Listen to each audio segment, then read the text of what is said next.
Près de 60% des Français avouent suivre régulièrement l'actualité des faits divers, que ce soit à travers les journaux, la télévision ou encore les podcasts. D'ailleurs, on a tous suivi de près ou de loin les affaires Xavier Dupont de Ligonnès, le petit Grégory ou encore celle de Cédric Jubilard. Et en Martinique, alors, me direz-vous, qu'en est-il ? On peut se poser la question, d'autant plus qu'il n'existe pas de chiffres clairs dessus, mais surtout des constats. Il n'est pas rare, par exemple, de voir une foule immense aux abords des scènes de crime, de voir de nombreuses vidéos partagées sur les réseaux sociaux, des milliers de partages d'articles en ligne qui parlent de faits divers, mais aussi de nombreuses unes de notre quotidien local sur ces sujets. Tout ceci traduit donc réellement un engouement pour les faits divers. Est-ce normal? Est-ce morbide? Pourquoi les faits divers nous passionnent-ils autant? On en parle avec nos invités, Ludovic Romain, Franck Edmond Mariette, Rudy Rabatali et Olivier Pulvar. Comment deux jeunes de Sainte-Anne ont-ils pu disparaître aux yeux et à la barbe de tous? Aujourd'hui, on va parler de l'une des plus grosses affaires de l'histoire de la Martinique. Un scandale à plusieurs millions, voire milliards. Où se cachent les ravisseurs?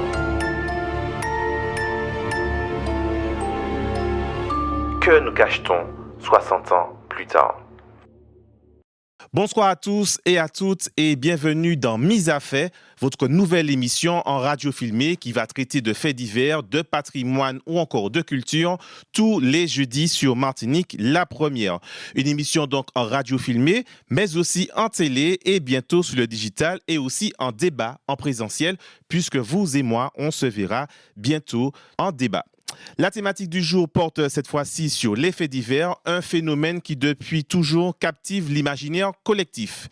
Les histoires d'enquête, les mystères non résolus, les récits de criminels hors du commun suscitent une fascination presque universelle. Mais en Martinique et plus globalement aux Antilles, qu'en est-il réellement ? Pour en parler, nous avons la grande chance d'avoir avec nous M. Olivier Pulvar. Vous êtes donc maître de conférences en sciences de l'information et de la communication. Pourquoi, selon vous, les faits divers fascinent-ils autant le public ? Alors oui, bonsoir. Donc, en réponse à votre question, je crois que de toute façon, il ne faut pas qu'on oublie que le public qui fonctionne avec le média est le résultat du média. C'est-à-dire que le public, c'est la vision, la conception que le média se fait de l'audience. Pourquoi donc le public semble être intéressé par les faits divers? C'est tout simplement parce que d'une façon générale, les faits divers nous sont relatés de manière sensationnelle, de manière exceptionnelle et raconte généralement des histoires qui sont des histoires de vie qui peuvent tourner mal, mais des histoires de vie auxquelles tout un chacun peut s'identifier. Donc le côté à la fois, c'est-à-dire le fait lui-même nous intéresse et nous interpelle. Est-ce qu'il y a une dimension psychologique particulière qui explique pourquoi les gens sont attirés par les récits tragiques ou encore criminels? Est-ce que le sensationnel attire davantage qu'une information traditionnelle? Alors, il y a plusieurs cadres. Je vais laisser le soin aux spécialistes, enfin aux producteurs d'informations professionnelles, les journalistes de le dire. Mais de toute façon, il y a effectivement un genre donc, qui produit donc, des émissions particulières sur justement ces éléments-là. Et on peut effectivement trouver, parmi le public, on peut trouver des gens qui sont visiblement intéressés. Pourquoi? Je l'ai dit tout à l'heure, intéressés par rapport aux acteurs qui sont directement concernés, mais parfois aussi, on est intéressé par les techniques d'investigation. Donc, on va s'intéresser, par exemple, à la manière dont l'enquête est menée. On va s'intéresser, par exemple, ceux qui veulent faire du journalisme, par exemple, vont justement approcher ces éléments-là de manière journalistique. On a aussi la possibilité de comprendre aussi une société à travers, c'est une grille de lecture aussi de la société, quand on en reparlera certainement. Ça nous permet aussi d'accéder à une réalité qui peut être quotidienne pour certains et que l'on peut découvrir par moments pour d'autres. Alors, vous avez parlé effectivement de professionnels de la fabrique de l'information. Nous avons la grande chance d'avoir avec nous Rudy Rabatali. Vous êtes donc l'ancien rédacteur en chef du journal France Antilles. Et donc, avec vous, on a un peu cette vision sur 60 ans et beaucoup plus d'histoire. Est-ce que ce phénomène de passion pour les faits divers, c'est un phénomène qui est propre à notre époque ou encore c'est un phénomène historique? Non, c'est pas du tout propre à notre époque. D'abord, il faut pour essayer d'avoir une petite définition du fait divers par rapport à la situation au monde médiatique, si on peut dire, au support qui est le média. Le fait divers par rapport à d'autres faits d'actualité, c'est quelque chose de surprenant. C'est-à-dire que vous êtes un média, vous fabriquez un journal, vous fabriquez de l'actualité, vous parlez de l'actualité. Le fait divers, vous ne le pouvez pas il vous surprend. C'est quelque chose qui arrive, qui n'est pas prévu. Si vous êtes dans un média, vous savez que vous allez traiter de politique, vous allez traiter de social, vous allez traiter de sport, etc. Généralement, ce sont des choses qui sont prévues. Il y a une réunion politique, il y a un parti qui va faire une conférence de presse. Le fait divers, il vous arrive, il vous tombe dessus. C'est quelqu'un qui part de chez lui le matin, il ne peut pas savoir qu'il va mourir le soir. Donc, c'est ça le fait divers. C'est quelque chose qui est surprenant. Et c'est cette surprise qui donne l'intérêt et qui provoque l'excitation, entre guillemets, du lecteur ou de la personne qui reçoit cette information. Parce que c'est une information auquel elle ne s'attend pas. Si vous lui dites tous les matins, il y a la météo, elle sait que chaque matin, il y a la météo. Elle sait que chaque matin, il y aura quelque chose qui sera sur le domaine du temps. Est-ce qu'il va faire beau, est-ce qu'il ne va pas faire beau? En fait, le fait divers brise la routine. Le fait divers brise la routine. C'est-à-dire brise la routine pour le récepteur. C'est-à-dire que quand il écoute sa radio ou il lit son journal et qu'il voit qu'il y a eu un accident grave, 3 morts, ça, il ne s'y attendait pas. Il ne s'est pas levé le matin en se disant il y aura ça dans l'actualité. Donc, c'est cette notion de surprise qui crée cette excitation, je disais entre guillemets, et donc cet intérêt. Alors, il ne faut pas pour autant dire et faire le calcul assez facile de dire qu'il y a un intérêt morbide. Parce que le fait divers n'est pas obligatoirement quelque chose de morbide. Le plus souvent, c'est vrai. Ça va jusqu'à des situations où de tristesse, de mort, d'agression, etc., etc. Mais c'est ça, cette réalité. Alors, sur le côté historique, pour aller vite, le fait divers ne date pas d'aujourd'hui. Il est né avec la presse.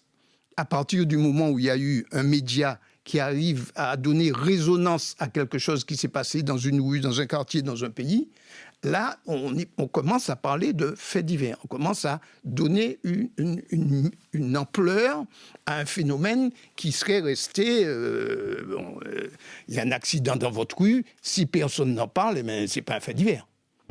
Si vous l'avez vu, le voisin l'a vu, et puis ça s'arrête là. Ça devient un fait divers à partir du moment où il y a une amplification du fait. Voilà. Donc, la presse écrite, d'une manière générale, a été le plus grand pourvoyeur de faits divers. D'abord parce que c'est elle qui a existé en premier, et puis simplement parce qu'elle permettait, par rapport à d'autres médias que sont les radios, la télévision et même la vidéo aujourd'hui, même sur les réseaux sociaux, une plus grande alimentation en termes de temps, une plus grande possibilité de raconter quelque chose. Parce que par l'écrit, on peut plus raconter qu'on est moins perturbé par il faut 2 minutes d'antenne ou 3 minutes d'image. Donc, c'est sûr que la presse écrite a souvent été accolée aux médias. Au fait divers. A souvent été accolé aux médias qui est le plus à même de rapporter le fait divers, et ça dans toute l'histoire de la presse et notamment... Du coup, dans le cadre du France Antilles, l'un des premiers faits divers que France Antilles a traité, c'était l'affaire Niki, c'est ça? Niki ou Marny? Non, c'était même pas l'affaire Marny. France Antilles est né en 1964, et en 1964 a eu lieu un événement excessivement important, c'était le dernier guillotiné de Martinique, qui s'appelait à Nama. Et Ponsati est né, je crois que Ponsati est né en avril, il a été guillotiné en septembre. Donc ça a été un événement, déjà, il y avait foule devant la prison de Fort-de-France, qui était le 118 rue Victor Sévère à l'époque.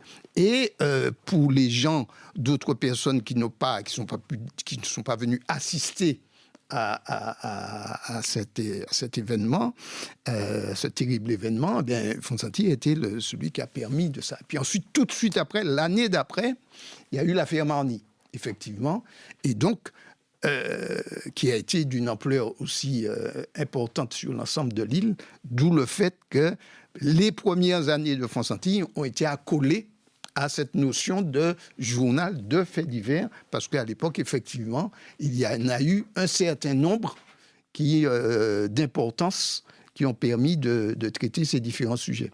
Juste à votre côté, il y a M. Franck-Edmond Mariette, qui est donc un peu le monsieur justice de Martinique la Première. Vous avez couvert des dizaines de procès, pourquoi pas même des centaines de procès. Est-ce qu'il y a une affaire en particulier qui vous a profondément marqué? Je ne dirais pas qu'une seule affaire, il y en a eu plusieurs. De mémoire comme ça, on peut parler de l'affaire Hilderald, cette femme qui avait déjà tué sa rivale et puis 13 ans après va tuer son amant. Et il y a eu aussi l'affaire Magali Méjean, qui n'est pas encore résolue, qui a défrayé la chronique. Et c'est un procès, il n'y a pas encore de procès. Pour l'instant, on cherche encore les auteurs ou l'auteur de cette disparition, de ce drame. Marion Génet. Il y a Magali Méjean, Marion Génet il y a eu le procès de Marion Génet qui a été élucidé, puisqu'ils ont été condamnés. Et puis il y a eu surtout le crash de Maracaibo, qui était très difficile. J'étais parti avec Franck Zozo à Maracaibo. Et face à nous, il y avait des grands conteneurs réfrigérés. Et là, c'était ces identifications qui cherchaient à identifier les corps. Et l'odeur des corps était dans la ville et c'était un moment assez difficile. Donc, il n'y a pas qu'un procès. Bon, on les oublie, on ne les garde pas en mémoire surtout. Mais le traitement de ces affaires-là, quand même, suscite beaucoup de recul et de réflexion. Lorsqu'on arrive sur une scène de crime, on ne peut pas non plus, parce qu'il y a beaucoup de ragots, il y a des gens qui disent un peu du n'importe quoi, tandis que le traitement de l'information doit être dans un cadre bien précis. Il y a une déontologie, on ne peut pas non plus montrer un morceau de corps ou un bras coupé. Donc on a un certain droit si vous voulez, il y a le droit à l'image que l'on doit respecter, sinon on peut s'exposer aussi à des poursuites. Justement, vous vous interdisez de montrer des corps, etc. Ah oui, lorsqu'on arrive sur une scène de crime, si le corps n'est pas sous le drap, eh bien on n'a pas le droit de filmer le corps. Si le corps est recouvert, on peut filmer le corps. Donc, il y a certaines images... Il y a des images qui vous ont choqué, vous Oui, mais je n'ai pas... Vous savez, j'ai eu la chance de travailler un petit peu avant dans le droit, dans des cabinets d'huissiers, où il y avait, par exemple, des exécutions qui sont assez difficiles. Donc, j'étais déjà un peu habitué à ce type de situation. Mais au fur et à mesure, c'est comme le thanatopracteur qui va voir quelqu'un et va composer le faciès pour pouvoir le présenter à la famille. C'est un peu comme le médecin qui voit partir un patient entre ses mains. Donc, à un certain moment, on a une espèce d'autoprotection et puis on se dit, bon, c'est son travail, c'est son boulot, on le fait en âme et conscience et puis on essaie de relater les faits au plus près de la vérité. Alors, vous qui êtes effectivement un professionnel en tout cas des médias et des faits divers, comment on peut parler de ces affaires sans heurter les familles, justement, à la fois des victimes ou encore des présumés coupables? Mais bien souvent, on pense à la famille, on pense à l'auteur du crime, il y a plusieurs paramètres à prendre en compte. Par exemple, pour nous, les journalistes, des fois, on est un peu écœurés par notre attitude, mais c'est le boulot qui le veut. Par exemple, on va arriver dans une famille, la mère vient de perdre son fils, mais l'intérêt pour nous, s'il a été tué par un malfrat, c'est d'abord d'avoir la photo, par exemple, de la victime. Et là, se rapprocher de la mère, c'est tout un travail. On se rapproche de la mère, de la famille, du père, etc. Et même des amis, peut-être pour avoir la photo, parce qu'à l'ouverture du journal, on pourra dire, voilà, c'est tel jeune homme, c'est José, c'est Eric. Il était, je ne sais pas, chômeur, il était dentiste, etc. Donc, c'est des fois difficile. J'avoue que c'est très difficile parce qu'on entre dans les foyers, on entre plus près de la famille, on veut connaître vraiment le passé du jeune homme, de la victime surtout, et puis faire son travail. On pense d'abord au boulot. À un moment, c'est vrai que c'est peut-être dur, les gens nous voient un peu comme des êtres un peu différents. Des vautours. Voilà, c'est un peu le mot. Et même des fois, il nous arrive de pleurer avec les mères de famille lorsqu'elles vont perdre leur fils qui a été tué atrocement. Et en même temps, il faut trouver les mots. Il faut trouver les mots pour la rassurer, entrer dans la famille. Et tout l'intérêt pour le journaliste, c'est de faire son reportage. Mais, donc, c'est un métier qui est donc pas facile. Est-ce que vous êtes suivi par un psychologue ou par un professionnel, justement comment vous vivez, justement, le fait de prendre ces mauvaises nouvelles, etc., de faire votre travail, de rentrer le soir? Comment ça se passe pour vous à ce niveau-là? Alors, je vais vous dire, la seule fois où j'ai vu un psychologue, c'était après le crash de Maracaibo. Parce qu'en retournant en Martinique, je crois que tous ceux qui avaient des parents ou tous les journalistes qui étaient partis sur le terrain, on leur avait demandé de voir le psychologue à Martinique Première, à l'époque RFO. Bon, j'avais consulté. Ensuite, par rapport aux faits divers, j'ai eu l'occasion de consulter un psychologue qui m'avait été conseillé, mais je me suis assis juste pour une séance dans son fauteuil, et en discutant avec ce psychologue, je me suis dit finalement, je ne vais pas décrédibiliser la profession, mais je me suis dit que j'ai les armes. J'ai les armes pour pouvoir me soigner, donc je ne suis pas retourné. Et en fait, le psychologue vous met assis dans un fauteuil, vous racontez votre vie, vous racontez ce que vous ressentez, et il vous dit, bon, à la deuxième séance, vous reviendrez, je vais vous donner les armes pour... Non, le seul truc, c'est qu'un m'avait dit, effectivement, vous êtes professionnel, vous êtes sur les faits divers, et quand vous arrivez chez vous, quand vous sortez déjà de la station... Ouais, c'était ça la question. Quand vous sortez d'ici, vous faites une coupure? Une coupure, carrément. Votre cerveau va faire une coupure entre ce que vous avez sur le terrain. Il suffit des fois, par exemple, ça m'est arrivé de passer, voir des amis, simplement, pour un verre, discuter, rigoler, et puis pouvoir passer à autre chose. C'est une forme de protection, d'autoprotection. Il ne faut pas se laisser envahir. Et vos amis vous parlent des fois des affaires dans le cercle amical, ou vous vous interdisez de parler de ces histoires La curiosité dans le pays, le Milan, comme on dit, les gens vont toujours chercher à vous questionner. Mais il y a des manières de détourner les choses. De leur dire, bon, écoute-moi, je sors du boulot, tu n'as qu'à regarder le journal, tu n'as qu'à lire France Santé, tu n'as qu'à regarder la TV, et tu verras ce qui s'est passé. Et voilà.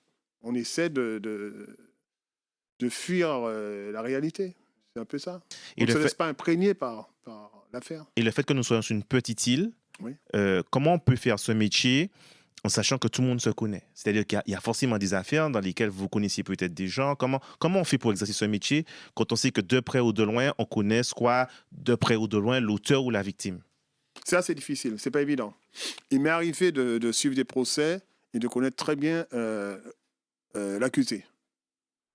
Je connais l'accusé et même des fois je connais la victime. Et alors à l'audience par exemple, il faut faire très attention parce qu'il suffit que l'on vous voit causer avec soit le père de l'accusé ou soit avec la mère de la victime, et subitement, on va surveiller de près votre reportage le soir. Et si jamais vous avez tendance à déraper d'un côté ou de l'autre, on vous dira que vous étiez soit pour l'accusé ou soit pour la victime. On va vous juger. Donc c'est un métier qui demande beaucoup de rigueur et de précaution. De vigilance. Alors, vous avez parlé de procès. Donc, à ma gauche, nous avons la chance d'avoir Ludovic Oumet. Donc, vous êtes avocat pénaliste. Vous avez suivi notamment de nombreuses affaires pénales très médiatisées. Est-ce qu'en Martinique ou même au niveau national, il y a des affaires qui, selon vous, ont marqué profondément la société ou certaines lois? Mais oui, nécessairement. Parce que vous savez, si le procès aura certaines fois une résonance au niveau de la société. Et vous avez eu beaucoup de procès au niveau surtout national qui ont engendré des changements au niveau de la loi. Je vous donne un simple exemple. Ça s'appelait à l'époque le procès de Bobigny, où une consoeur, depuis décédée, malheureusement, de très bonne qualité, très grande qualité, Gisèle Halimi, avait plaidé la cause de la dépénalisation de l'avortement. C'est un simple exemple. Et ça avait amené après les discussions qu'il y a eu, qui avaient été portées par Simone Veil, qui avait réussi à obtenir cette fameuse loi concernant l'IVG, qui a été un pas majeur pour les femmes. Deuxième chose, un autre exemple, vous avez eu à l'époque le scandale du procès d'Outreau. ça avait marqué la société française parce qu'on s'était rendu compte, dans le cadre du traitement judiciaire d'une procédure, qu'une seule personne, en l'occurrence à l'époque c'était un juge d'instruction, Burgo, qu'une seule personne avait pu impacter la vie d'une dizaine de personnes mises en examen, qu'il avait incarcérées pendant des années. Dont certains se sont suicidés également alors, en prison. Voilà, alors que les critères n'étaient pas réunis pour que ces personnes restent autant de temps en détention, sachant qu'il y a eu derrière une vague d'acquittement, parce que sur 17 personnes, 13 ont été acquittées. Et ce sont des choses qui ont un impact direct, soit sur la loi. Je prends l'exemple de l'IVG. Il y a même eu également Patrick Henry, il y a eu également Ranucci, le procès Ranucci, qui ont milité pour l'abolition de la peine de mort. Donc il y a des procès d'ampleur qui constituent une tribune. Et à travers cette tribune, on peut avoir soit un changement de la loi, une évolution législative, ou soit un changement de pratique. Parce que, en revenant sur le procès d'Outreau, par exemple, on s'est posé beaucoup de questions de savoir est-ce que c'était raisonnable de laisser dans les mains d'une seule personne autant de prérogatives. Et depuis, la formation initiale des magistrats a changé, la formation des enquêteurs a changé parce qu'on a abordé la parole de l'enfant différemment, on est allé plus en profondeur sur ce qu'un enfant pouvait dire quand il est victime dans le cadre d'une procédure pénale. Donc ça a vraiment changé la manière dont la justice a été rendue. Et c'est vrai que ce soit au niveau local ou au niveau national, vous aurez, selon l'impact que pourra avoir un procès, un changement soit de la loi elle-même, après le processus qu'on connaît, donc projet ou bien proposition de loi, vote, etc., débat à l'Assemblée et au Sénat, ou bien un changement de mœurs, un changement de pratique, un changement dans le quotidien des uns et des autres, parce que vous aurez une histoire qui va marquer les gens, qui va rester durablement. On parlait tout à l'heure de l'affaire Marani, et c'est quelque chose qui se transmet de génération en génération. Ça a marqué des générations de Martiniquais, avec des gens qui vous racontent qu'ils avaient même peur de sortir le soir, etc., qu'il fallait faire attention. Ils transmettent ça à leurs enfants. C'était assez ambivalent, parce que certains le voyaient comme un vagabond, d'autres le voyaient comme un héros. Donc, ça, et c'est vrai que ce sont des choses qui, dans la société martiniquaise, se transmettent. Parce qu'à moi, à l'époque de Marani, je n'étais pas né. Et pourtant, il y a tout ce récit qui est fait des aînés qui disent, voilà, à l'époque, c'était comme ça. Et toute la Martinique était en émoi. Et il y a eu effectivement le rôle des médias à l'époque, singulièrement de France Antilles, où les gens étaient suspendus au récit. Et je pense que M. Rabatali pourra nous le raconter de ça. Et donc, ça change effectivement la manière dont les gens vont vivre au quotidien. Et puis, plus largement, sur un plan législatif, où il y a de vrais impacts. Il y a des procès qui amènent de vraies différences dans le cadre de la loi, où on voit que on atteint une limite et qu'il faut aller soit vers un dépoussiérage, soit vers une réécriture d'un texte. C'est vraiment bien que nous ayons un professionnel avec nous face à des personnalités du monde du média. Avec justement cette question, on a vu aussi l'apparition de nombreuses émissions faites entrer l'accusé qui a un carton d'audience, Crime sur Énergie 12. Et de plus en plus d'émissions ayant Netflix avec pas mal de documentaires et de séries sur les faits divers. Qu'est-ce qu'on peut dire justement de ces séries, de ces films ? Est-ce qu'ils retranscrivent, selon vous, la réalité des affaires ? Vous qui avez accès au dossier, vous avez aussi également participé à des émissions qui retranscrivent des affaires que vous avez traitées, vous étiez avocat. Est-ce que ce que vous voyez dans les écrans retranscrit une réalité, ou est-ce qu'on flirte un peu avec un peu de fiction ? C'est pas exactement ça. Qu'est-ce qu'on peut en dire aujourd'hui ? Non, c'est pas de la fiction, parce que, et ça a été très bien dit par M. de Beaumariette, le journaliste a quand même il doit respecter un certain nombre de règles sur l'information qu'il va donner. Donc, on ne peut pas inventer, par exemple, dans le cadre d'une émission qui va retracer une épopée judiciaire ou bien un procès, on ne peut pas inventer d'informations qu'on ne vous a pas données ou qui n'existent pas. Par contre, ça ne remplacera jamais le procès lui-même. Lorsque vous êtes dans un procès, il y a une atmosphère qui est particulière, que personne ne pourra vous raconter. Vous avez en face... À partir du moment où vous avez un procès aux assises, vous avez forcément une victime. Je prends un exemple. Donc, vous avez une victime, vous avez en face quelqu'un à qui on reproche d'avoir soit attenté à la vie de cette personne, soit à l'intégrité de cette personne. Et partant de là, vous avez quelque chose qui n'est pas palpable et qu'on ne pourra jamais vous restituer à travers un récit écrit ou à travers une émission. Et donc, c'est vrai qu'il y a une dichotomie. Quand vous êtes intervenu, par exemple, dans le cadre d'un procès, pourquoi on interroge les avocats ? C'est parce que peut-être qu'eux peuvent décrire ce qu'ils ont ressenti avec leurs mots.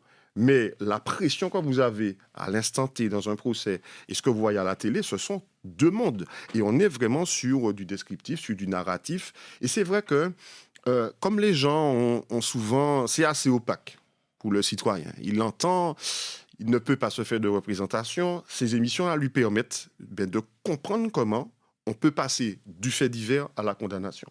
Parce que souvent, dans ces émissions, comment ça commence? On raconte une histoire, il y a du narratif. Un jour, Jocelyne sort de chez elle, elle dépose ses enfants à l'école, et là, on arrive sur le moment du drame. Et après, le plus, là où il y a de la valeur ajoutée, c'est que là où souvent les gens n'ont accès immédiatement qu'aux faits divers, il y aura derrière tout le traitement judiciaire. Ça veut dire que vous avez le temps de l'enquête. Vous avez généralement celui qui est responsable de l'enquête, qui vous dit que sur place, il a interrogé un tel, qu'il est parti, qu'il y a eu des dissimulations de preuves, etc. Et on va arriver jusqu'au moment du procès, et même après, au moment où le verdict sera rendu.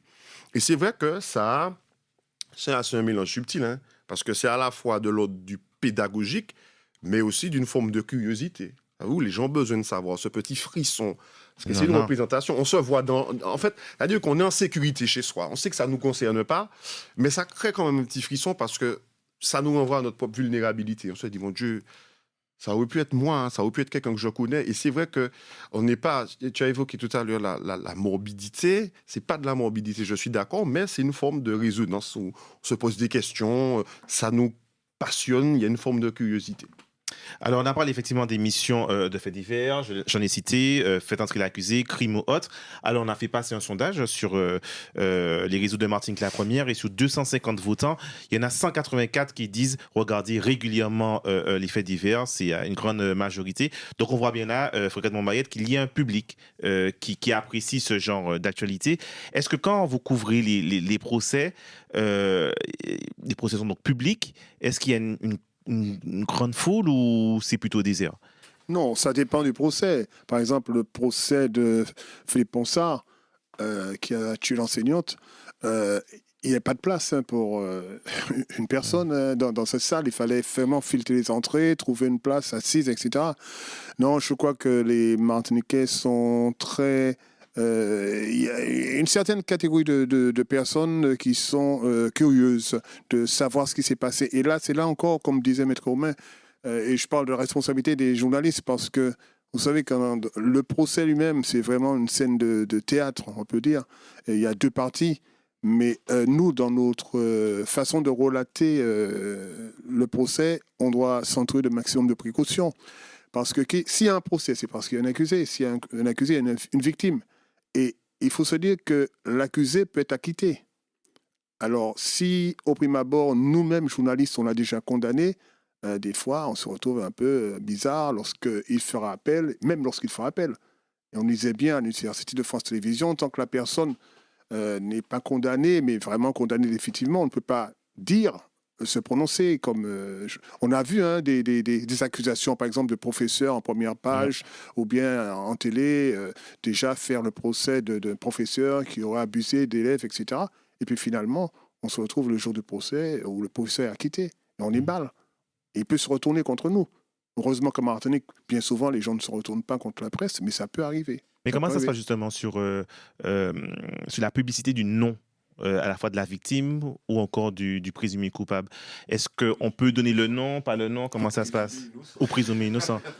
C'est vrai que c'est délicat parce que, à un certain moment, comment on peut dire? Je trouve pas le mot vraiment, mais quand c'est un jeune, moi je le fais, quand c'est un jeune Martiniquais ou un jeune qui est à la barre, on se dit c'est son premier procès. Des fois, on comprend un peu le sens du procès. Il arrive aux assises. Il y a la cause, les raisons pour lesquelles il est passé à l'acte. On a un peu, nous-mêmes, un peu de clémence. On va se dire, on donne son prénom. Et puis, il y a des affaires, on ne peut pas faire autrement. Alors, des fois, les gens nous reprochent, oui, par exemple, vous n'avez pas donné le nom de ceci, de cela, parce que c'est monsieur. Mais moi, en général, je cite les noms. Ils ont été mis en examen. Ils sont au procès, je donne les noms. Mais quand c'est un jeune, par exemple, là, j'ai un peu plus de réserve et je me dis, pourquoi le lâcher en pâture? Mais c'est compliqué quand même de donner son nom s'il est innocent, etc. Son nom est déjà sali. Non, mais s'il est innocent, on dit qu'il est acquitté. Non, mais c'est-à-dire qu'il y a un procès, il est présumé innocent, on donne son nom, on sait qu'on est sur une petite île, on sait que son nom va rester à jamais gravé à une affaire, même s'il a été innocenté. Des fois, les gens ne savent même pas qu'il est innocenté, on sait juste qu'il a été entendu dans cette affaire. C'est compliqué. C'est une grande réflexion, un grand débat. Et puis, ça dépend des dossiers, ça dépend des faits qui sont reprochés surtout. Du coup, est-ce que vous seriez pour que les débats, les débats ou en tout cas les procès soient médiatisés, enfin en tout cas soient filmés en direct? Alors, comme on disait tout à l'heure, est-ce que ça va changer le comportement des individus pendant le procès? Ce serait bien, certains procès, ce serait bien pour pouvoir peut-être servir d'exemple à d'autres jeunes pour leur montrer comment ça se passe. Parce que bien souvent, moi, ce que je déplore, c'est qu'à l'époque, on avait des procès, on avait un véritable suspense jusqu'au bout, jusqu'au verdict. Et là, maintenant, on voit beaucoup de jeunes, surtout en ce moment, avec le phénomène de drogue, qui arrivent à la cour d'assises. Et les faits qui leur sont reprochés sont tellement minimes et un regard pour une cigarette. Oui, il n'y a plus de suspense. À l'époque, on avait des procès. On avait vraiment un suspense pendant le procès. Il y avait Maître Jacoulé, Maître Riwal, Maître Michaud. À l'époque, c'était des ténors. Ce sont des ténors du barreau. Et lorsque ces gens-là plaidaient, on était accrochés à leurs phrases. Mais on se rend bien compte qu'il y a une espèce de banalisation. Les gens qui arrivent d'une certaine catégorie arrivent à la barre sans même être vraiment conscients des faits commis. C'est surtout ce qui m'interpelle. On a parlé de médiatisation des débats, en tout cas des procès. Monsieur Pulvar, est-ce que justement le fait que les procès soient médiatisés, ou en tout cas visibles, puisqu'il y avait effectivement un projet de rendre les procès accessibles à tous, est-ce que ça va changer la manière dont les acteurs qui sont dans ces procès vont évoluer? Alors, il y a plusieurs niveaux de réponse, je dirais. Donc, ça a déjà été dit. Je crois que effectivement, la médiatisation, évidemment, a tendance, en tout cas, risque de transformer les acteurs en véritables acteurs. J'allais dire les acteurs, mais en tout cas, les personnes présentes en acteurs au sens cinématographique du terme, c'est-à-dire qu'on peut avoir affaire à des mises en scène qui sont encouragées par le média. Enfin, quand je dis encouragées, qui sont en fait une réalité du média. Dès qu'on vous tend un micro, vous ne vous adressez pas à votre interlocuteur, enfin en tout cas de la même manière. Vous ne vous comportez pas de la même manière. Donc ça, il y a déjà cela. Et puis, je pense qu'il y a aussi, alors effectivement, la dimension dite pédagogique, ça pourrait servir d'exemple, mais ça peut aussi servir d'école. C'est-à-dire que ce que nous ne contrôlons pas en réalité, et il ne faut jamais l'oublier, c'est la réception. C'est-à-dire que oui, on a l'intention, on a un projet, on envisage les choses d'une certaine façon, mais on ne contrôle pas la réception. Ce qui veut dire qu'en réalité, ce que l'on reproche très souvent aux médias, aux industries culturelles d'une façon générale, c'est d'encourager, de banaliser, de faire circuler. Et là, on peut aussi avoir, je le dis comme ça, un modèle filmé de bad boy qui peut faire plaisir. Hein. Quelqu'un qui s'exprime bien, quelqu'un qui met le président ou tel procureur en difficulté quasiment en direct. Écoutez, je pense que c'est du pain béni pour un certain nombre de récepteurs. Donc c'est pour ça que je crois qu'il y a effectivement lieu de bien réfléchir à la fois au principe de la médiatisation, de faire entrer les caméras, les micros. Ensuite, à la manière dont les choses vont se dérouler à l'intérieur, puisqu'il y a quand même des règles, vous l'avez rappelé, des règles à respecter, et pour le journaliste et pour tout le monde à l'intérieur, de toute façon. Et puis, qu'est-ce qu'on va faire de ce qu'on a capté? Comment on va... comment dire ça? On va permettre à cette captation de jouer son rôle éducatif, de jouer son rôle de transmission d'un message. Voilà. Et ça, il faut contrôler. Et ça doit être, à mon sens, médier aussi, c'est-à-dire qu'on ne peut pas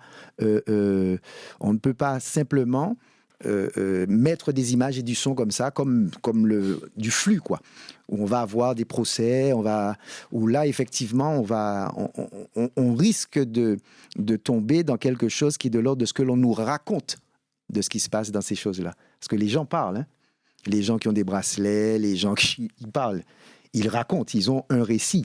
Et donc s'ils ont l'occasion également de le mettre en scène, eh bien là, je crois que les réseaux sociaux seront chargés de messages de ce type-là. Vous avez parlé donc des réseaux sociaux, on peut parler des podcasts, on peut parler notamment des séries Netflix. Comment on peut expliquer le succès des séries True Crime? Il y a de plus en plus de personnes qui aiment ça. Comment les réseaux sociaux ont amplifié le phénomène de passion vers ces phénomènes morbides, les groupes WhatsApp où on s'échange les photos, etc. Mais ça, c'est un classique des réseaux sociaux numériques, en tout cas de leurs usages. Ça fait partie, comme on l'a dit, on n'a pas besoin des réseaux sociaux numériques pour se précipiter à plusieurs lors d'un accident ou lors de... Alors, comme on a dit, c'est pas forcément morbide, c'est que souvent, on le dit pas, mais on connaît toujours quelqu'un. Donc, on regarde la plaque, on regarde la voiture, on regarde... Alors après, mais on a du mal à passer à côté d'un événement comme ça, aussi proche finalement, parce qu'il est proche, il n'est pas loin. Et de faire comme si de rien n'était. Donc, on a un effet qui est quand même assez particulier, qui fait que, un ralentissement dans les deux sens, enfin bref, et les gens s'énervent. Mais les réseaux, en fait, le fait divers, il rentre chez nous, et je dirais même pas il rentre chez nous, il rentre avec la presse et les médias. Mais le fait divers, il est avec nous. Il est avec nous, et en fait, on peut, j'allais dire... Alors, l'autre aspect des réseaux, l'autre aspect qui est intéressant aussi, c'est la décontextualisation. Ce que ne peut pas faire le média classique, le média traditionnel. Il ne peut pas décontextualiser. Or, énormément de ce que nous recevons sur les réseaux sociaux numériques, c'est décontextualisé. C'est-à-dire que vous voyez quelque chose, vous voyez une action, mais vous n'arrivez pas à déterminer quand, où, comment, pourquoi, comment ça s'est terminé. En fait, toutes ces questions, justement, auxquelles nous sommes habitués via les professionnels de l'information, on n'a pas forcément ces éléments sur les réseaux sociaux numériques. Et pourquoi il y a une explosion de la transmission de ces informations-là? C'est parce qu'elles sont traitées, je l'ai dit, donc déjà elles sont décontextualisées, donc ça veut dire qu'on est justement dans le pur fait divers, c'est-à-dire l'action même, le fait lui-même. Donc, on vous filme une agression, on vous filme, alors pas forcément pour faire le buzz, ça peut être aussi pour aider à trouver, on a eu encore l'exemple là dans une boîte de nuit récemment, ça peut aussi aider à, résoudre une affaire. Donc, ce qu'il y a de particulier avec ces outils de communication numérique, c'est qu'ils réduisent à la fois, ils réduisent tout en fait. Ils réduisent la distance, ils réduisent le temps de traitement, ils réduisent en fait le temps qui nous sépare du fait. Donc c'est une espèce c'est compulsif en réalité, puisque on a énormément de faits que l'on reçoit sur des groupes, que l'on like, que l'on transmet, que l'on discute, et je pense que ce sont les formats actuels, enfin les formats des réseaux sociaux numériques sont parfaitement, en fait, pas cannibalisés, mais un peu comme l'ont fait les médias classiques, on a formaté le fait, en le décontextualisant, en le sortant de... Vous voyez ce que je veux dire ? C'est simplement ça. Ça va plus vite. Ça va plus vite et ça parle peut-être plus à, justement, côté psychologique, à ce qui a été dit tout à l'heure, c'est le côté, qu'est-ce que vous avez ? L'univers, la sensation, voilà. Est-ce que, pour vous, Rudy Rabatali, en tout cas avec l'expérience que vous avez, les francs entiers se vendaient beaucoup plus quand il y avait ce genre d'actualité. On se rappelle tous de l'affiche rouge qu'on mettait sous les boutiques, etc. Est-ce que, malheureusement, ou heureusement, je ne sais pas, les francs entiers se vendaient plus ces jours-là ? Le fait divers, d'une manière générale, est le sujet le plus important en termes d'intérêt de lecture ou pour les auditeurs ou pour les téléspectateurs, d'une manière générale, parmi tous les autres faits d'actualité. Ça a toujours été le cas. J'ai dit tout à l'heure pourquoi. C'est simplement parce qu'il constitue quelque chose de surprenant, quelque chose auquel on ne s'attend pas. Et si on ne s'attend pas, ça veut dire que ça provoque un choc. Ça provoque un élément qui permet d'aller, de se dire, mais pourquoi ça s'est passé ? Qu'est-ce qui s'est passé ? C'est qui ? Et on veut savoir pourquoi. Olivier disait tout à l'heure que quand il y a un accident sur le bord de la route, eh bien, on ne s'attend pas à voir cet accident. Mais la première chose qu'on se pose, mais qui est-ce qui fait accident ? Est-ce ni blessé ? Est-ce que c'est pas Ishmael ? Est-ce que c'est pas un parent ? Est-ce que c'est pas mon voisin ? Est-ce que ça c'est pas, etc., etc. C'est-à-dire que nous sommes dans le fait divers et ce qui constitue l'élément majeur de l'actualité de proximité. C'est-à-dire que l'intérêt pour un lecteur, pour tout ce qu'on veut, tous ceux qui regardent un média, c'est la proximité. Et cette proximité, elle se passe d'abord dans ma rue, dans ma commune, dans mon île. C'est ça, sa proximité. C'est-à-dire qu'on va vous dire, c'est des exemples classiques des écoles de journalistes, mais je les répète quand même, mais on va vous dire qu'il y a un train qui a déraillé à Shanghai, qui a fait 700 morts, et on va vous dire qu'il y a eu un accident sur l'autoroute où il y a eu un mort, vous allez courir sur l'accident qu'il y a eu sur l'autoroute où il y a eu un seul mort. Il y en a eu 700 à Shanghai. Mais à 700, vous ne savez pas connaître en chinois. C'est le phénomène d'amour au kilomètre, c'est ça? Voilà, c'est ça. On ne connaît aucun chinois.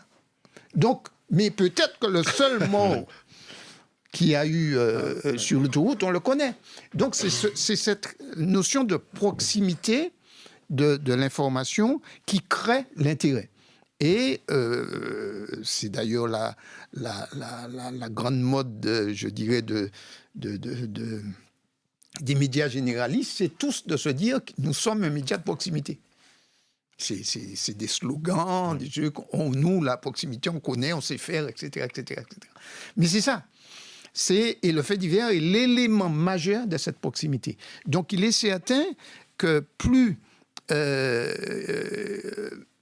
il y a des faits divers, plus on en parle, ou plus ces faits divers sont importants au sens où ils ont créé, suscité de l'intérêt, plus effectivement, puisqu'on parle de vente, donc d'intérêt commercial, il est certain qu'un journal, quel qu'il soit, un média, qu'est-ce qu'il est, Martinique Première aura plus d'auditeurs si il sait que le journal du soir va relater le gros accident qui a eu lieu tel endroit, ou bien le crime qui a eu lieu tel endroit. Il y aura beaucoup plus d'auditeurs, de gens, en tout cas de spectateurs attentifs, que si on va parler, c'est pas que c'est pas important, mais la séance plénière de la CTM. Donc, c'est pas du tout, on n'est pas dans le même niveau de réception. C'est uniquement ça. Donc, c'est vrai que commercialement, pour un média, le fait divers rapporte plus, entre guillemets, de rapporter qu'une autre information. Est-ce que c'est cela qui a conduit France Antilles à mettre en place la rubrique Mémoire sensible? Pas spécialement, parce que mémoire sensible, c'est justement, il y a la notion de mémoire, donc il y a la notion de passé, et le fait divers, par définition, ne s'intéresse pas au passé. Et il s'intéresse à ce qui, justement, se passe actuellement. Mais, comme disait Olivier Pulvar tout à l'heure, il y a quand même cette notion de garder, je crois que c'est Maître Romain qui disait ça aussi, il n'a pas connu Marny, mais on en parle encore aujourd'hui, et on en parle encore pour des générations. Donc il y a cette notion d'histoire. Et cette rubrique Mémoire sensible, elle a été créée aussi pour garder cette histoire. Alors cette histoire qui est beaucoup autour de faits divers, mais pas seulement, autour de plein de choses, qui permet de relativiser et qui permet de mieux comprendre un certain nombre de phénomènes de société, par exemple. Pour vous prendre un exemple, dans l'actualité, j'ai entendu il n'y a pas longtemps, sur une radio où quelqu'un s'exprimait à propos des événements qu'on a ces jours-ci en concernant la vie chère. Il disait depuis 2009, avec 2009 et aujourd'hui, il n'y a jamais eu en Martinique dans l'histoire de mouvement sur la vie chère ou sur Mais c'est complètement faux. Les grèves des ouvriers agricoles des années 1900 et au Lamentin, au François, avec des émeutes et des morts, étaient pour se battre pour des sous dans la canne. Chalvet, 1974, c'était pour augmentation des prix des ouvriers agricoles, donc également pour la vie chère, également pour le pouvoir d'achat. Donc quand on dit ce genre de choses, ça veut dire que cette personne qui s'est exprimée, ça ne veut pas dire qu'elle s'est mal exprimée, elle n'a pas connaissance certainement de ça. Et donc, Mémoire sensible qui a traité de ces affaires-là, aussi bien des grèves des ouvriers agricoles du François dans les années au début du XXe siècle, que les grèves au Lamentin avec le discours de trois tomes de maître... Georges Gracian, ou encore de Chalvet 74, tous ces éléments-là permettent de voir que l'histoire de la Martinique a été traversée aussi par des revendications sur le coût de la vie et sur une meilleure prise en charge des ménages martiniquais. Voilà, donc c'est un peu ça. Il y a aussi le côté fait divers, donc, qui est important, que je disais tout à l'heure, qui est la proximité et l'actualité, mais il y a beaucoup aussi cette notion à garder de mémoire de ces faits divers et qu'est-ce qu'on en a fait et qu'est-ce qu'on en a tiré, soit en termes judiciaires, en termes parce que je crois aussi, même sans aller sur des changements de loi, on a aussi l'histoire de la juridiction en Martinique a montré aussi que tous ces faits divers ont fait évoluer ne serait-ce que les plaidoiries des avocats, leur manière d'aborder un certain nombre de choses, la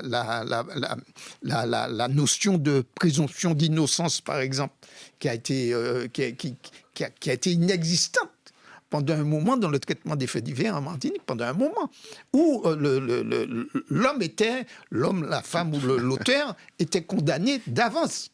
Et donc toutes ces notions ont petit à petit fait prendre conscience d'un certain nombre de choses, aussi bien du côté médiatique que du côté des métiers de la justice. Alors effectivement, il y a une véritable passion pour les faits divers, on l'a vu. D'ailleurs, j'ai posé la question sur les réseaux sociaux, puisque cette émission se veut être totalement interactive. Avec cette question, qu'est-ce qui vous passionne le plus dans les émissions de faits divers? On a Stacy, par exemple, qui nous répond « Se rendre compte que des personnes qui semblent lambda peuvent être finalement complètement des psychopathes. Comprendre aussi qu'autour de nous, il y en a certains qui sont des psychopathes. Les raisons, les méthodes ou encore comment sont résolues les enquêtes, mais surtout voir comment les criminels gardent un sang-froid de malade face aux forces de l'ordre et même lors des procès. Monsieur Ludovic Roumain, une réaction? Non, mais c'est ce qu'on disait précédemment. C'est-à-dire qu'il y a cette recherche c'est cette curiosité-là que les gens vont avoir. Et je reviens sur ce que M. Rabatali disait sur la proximité du fait divers. Je donne un exemple. Pour que les gens sachent comment ça impacte toute la chaîne quand on est dans un contexte d'autant plus insulaire.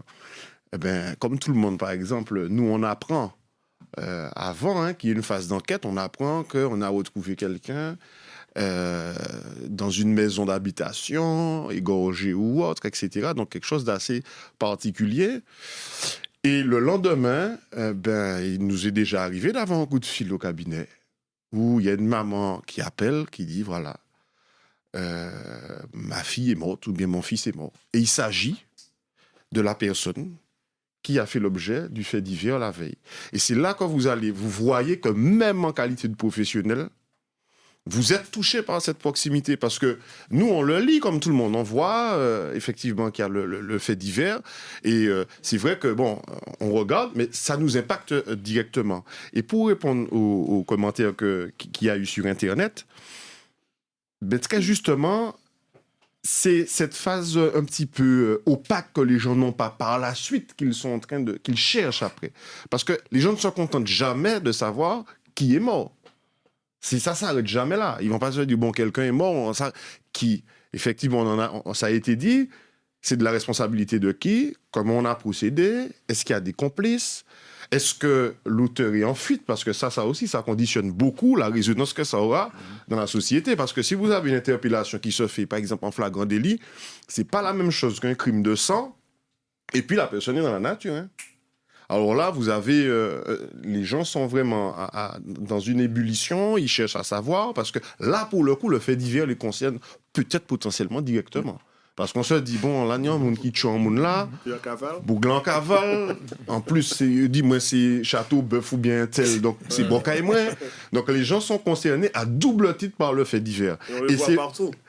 Et on le voit partout. Alors, il suffit effectivement qu'on ait une description sommaire. Alors là, c'est l'affolement. Et c'est vrai qu'il y a cette phase de contact entre le fait divers lui-même, la paix sociale et autres. Et c'est vrai que les gens sont suspendus à ça et ils attendent d'ailleurs des médias les premières informations. Et on voit bien que vous avez, en fonction du contexte, soit une récurrence, par exemple, je prends un exemple, et M. Don-Mariette qui le sait, surtout sur les médias télévisés, où quand il y a une enquête qui va prendre de l'élan, parce qu'on y aura une interpellation, même s'il y a le secret de l'enquête, on essaie de savoir quelle est la position de la personne mise en cause. Donc on a les médias devant le commissariat, on a arrêté monsieur ou madame tel, on va essayer de voir un petit peu quelle est l'atmosphère dans ce dossier, etc. Et les gens sont vraiment suspendus à ça parce que ça commence à donner une autre réponse qu'un simple constat, à savoir qu'un tel est mort.